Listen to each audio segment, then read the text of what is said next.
దేవుని పరిశుద్ధ నామంలో మీకు శుభములు తెలియజేయుచున్నాను. లూకాసు వార్త 1వ అధ్యాయము 7వ వచనము చదువుకుందాము. ఎలిజబెతు గొడ్రాలైనందున వారికి పిల్లలు లేకపోయిరి, మరియు వారిద్దరూ బహుకాలము గడిచిన వృద్ధులైరి. ఎలిజబెతు అనే పేరుకు అర్థము దేవుని ప్రమాణము. వీరి యొక్క కుటుంబ నేపథ్యము, జీవన స్థితిగతులు మనం చూసినట్లయితే యాజక వంశానికి చెందిన వారుగా ఉన్నారు. అహరోను కుమార్తెలలో ఈమె ఒకరుగా ఉన్నారు. ఈమె భర్త జకరియా గారు, ఆయన కూడా యాజకుడుగా ఉన్నాడు. అంటే వీరికి ఏ కొదవ లేని జీవితాన్ని మనం చూడగలము. ప్రతి విషయంలో భౌతికంగా వీరు అన్ని విధాలుగా స్థితిమంతులుగా ఉన్నారు. వీరి యొక్క కుటుంబ నేపథ్యం యాజక వంశానికి చెందినదిగా చూస్తున్నాము. మరి సామాజిక నేపథ్యాన్ని చూసినట్లయితే వీళ్ళు యాజకులు కాబట్టి ఎక్కడికి వెళ్ళినా వీరికి ఎంతో అపారమైన గౌరవ మర్యాదలు వీరు పొందేటివారు. సమాజంలో ఉన్నతమైన స్థితిలో ఉన్నారు. మరి చక్కటి హోదాలో వీరున్నారు. ఎక్కడికి వెళ్ళినా అందరూ కూడా వీరిని గౌరవించేవారే. ఆత్మీయ స్థితి, మరి వీరి పరిస్థితి చూసినట్లయితే ఎంతో ఉన్నతంగా ఉన్నారు. ఇక్కడ కూడా దేవుడి వాక్యము వీరి విషయంలో ఎంతో గొప్ప సాక్ష్యం తెలియజేస్తున్నది. ఎందుకంటే చిన్నతనం నుంచే దేవుని వాక్యము నెరిగిన వారుగా, ధర్మశాస్త్రపు ప్రకారము జీవించిన వారుగా, దేవుని యొక్క న్యాయ విధుల చొప్పున నడుచుకున్న వారుగా, దేవుని ఆజ్ఞానుసారంగా వీళ్ళు జీవించిన వారుగా, దేవునికి విధేయత చూపిన వారుగా వాక్యమే వీరి గురించి తెలియజేస్తున్నది. మరి అలానే దేవుని దృష్టిలో వీళ్ళు నిందారహితులుగా, నీతిమంతులుగా జీవించిన వారుగా ఉన్నారు. దేవుని వాక్యము వాస్తవము. దేవుని వాక్యము ఉన్నది ఉన్నట్లుగా తెలియజేస్తుంది. మరి వీరి యొక్క ఆత్మీయ స్థితి దేవుని దృష్టిలో నీతిమంతులుగా, నిందారహితులుగా జీవిస్తున్నారు. ఏ రోజు కూడా వాక్యానికి విరోధంగా వాళ్ళు జీవించలేదు. దేవుణ్ణి ప్రేమించారు. ఎంతో ప్రార్థనా పరులు, దేవుని అందు భయభక్తులు కలిగి నడుచుకున్నవారు, ఆయన సేవలో వాళ్ళు సాగిపోయినటువంటి వారు. మరి అలాంటి పరిస్థితులలో వీళ్ళు జీవిస్తున్నారు. అంటే ఏ స్థితిలో చూసినా వీరు మంచి స్థితిమంతులుగా, ఉన్నతంగా, చక్కటి పొజిషన్లో ఉన్నారు. ఏ లోటు లేదు. కానీ వారికి ఒక లోటు ఉన్నదనేది ఇక్కడ కనపడుతున్నది. ఎలిజబెతు మరి గొడ్రాలు అనే మాటను మనం చూస్తున్నాము. ఇంకా ఆమెకు అవకాశము లేనటువంటి పరిస్థితుల్లో ఉంది. ఎలా అంటే బహుకాలం గడిచిన వృద్ధులైరి. బహుకాలము అంటే ఆమె మరి 70 సంవత్సరాలు, 80, 90 సంవత్సరాలు చాలా వృద్ధాప్యంలో ఉన్నది. కాబట్టి ఇంకా అవకాశం లేదు ఆమె జీవితంలో పిల్లలు కనుటకు. ముసలితనము, తన శరీరం అంతా ముడతలు పడినటువంటి శరీరంగా ఉండొచ్చు.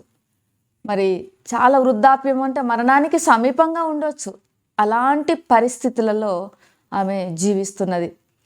కానీ ఈ యొక్క విచార వదనంతో ఆమె జీవిస్తుండొచ్చు. వివాహమైనది మొదలుకొని ఇప్పటి వరకు కూడా ఆమె ఎదురు చూసుకొని ఉండొచ్చు. పిల్లలను కనాలి అని దేవుని ప్రార్థించి ఉండొచ్చు. వివాహమైన స్త్రీకి పిల్లలను కంటేనే తన జీవితానికి పరిపూర్ణత లభిస్తుందని ప్రతి స్త్రీ ఆశపడుతుంది. ప్రతి స్త్రీ కూడా అమ్మా అనేటువంటి పిలుపు మరి కావాలని కోరుకుంటుంది, ఆతృత పడుతుంది. ఏ స్త్రీ కూడా గొడ్రాలు అని పిలిపించుకోవటం ఇష్టం ఉండదు. ఒకవేళ ఆమె గొడ్రాలుగా ఉన్నప్పటికీ, వివాహమై చాలా కాలమైంది, పిల్లలు లేకపోయిన స్థితిలో ఉన్నప్పటికీ ఎవరైనా వారిని ఈ స్త్రీ గొడ్రాలు అని అంటే ఆమె తట్టుకోలేనటువంటి పరిస్థితి. ఏ స్త్రీ కూడా తట్టుకోలేదు. గొడ్రాలని పిలిపించుకోవటము ఏ స్త్రీకి ఇష్టం ఉండదు. అది ఇష్టం లేని పిలుపు. ప్రతి స్త్రీకి కూడా గొడ్రాలైనటువంటి పిలుపు ఇష్టం లేనటువంటి పిలుపు. కానీ ఆమె తన జీవితకాలం అంతా కూడా మరి ఎంతమంది చేత ఆమె గొడ్రాలని పిలిపించుకున్నదో వాక్యం కూడా స్పష్టంగా తెలియజేస్తున్నది. దేవుడు పరిశుద్ధాత్మ చేత లూకా గారితో ఈ మాటను మరి స్పష్టంగా రాయించారు. ఆమె గొడ్రాలైనందున మరి వాక్యమే ఆ విధంగా చెబుతున్నది అంటే మనుషులు కూడా చుట్టుపక్కల ఆమెను ఎంతమంది మరి గుడ్రాలని పిలిచి ఉండొచ్చు. ఆమె ఎంత ప్రార్థనా పరులాలైతే ఏం లాభం ఉన్నది? యాజకుని భార్యగా ఏం లాభం ఉన్నది? ఆమె ఎంతో దుఃఖించిన స్థితి ఉండొచ్చు, విచారించిన స్థితి ఉండొచ్చు, ఎంతో విషాద గాథను ఆమె కలిగి ఉండొచ్చు. దేవుడు నా ప్రార్థన ఆలకించలేదా? నా భర్త సేవకుడు, యాజకుడు, నేను యాజక వంశానికి చెందినదానను, నాకు ఏ లోటు లేదు. చిన్నతనం నుంచి చూస్తే ఇప్పటి వరకు ఏ లోటు లేదు.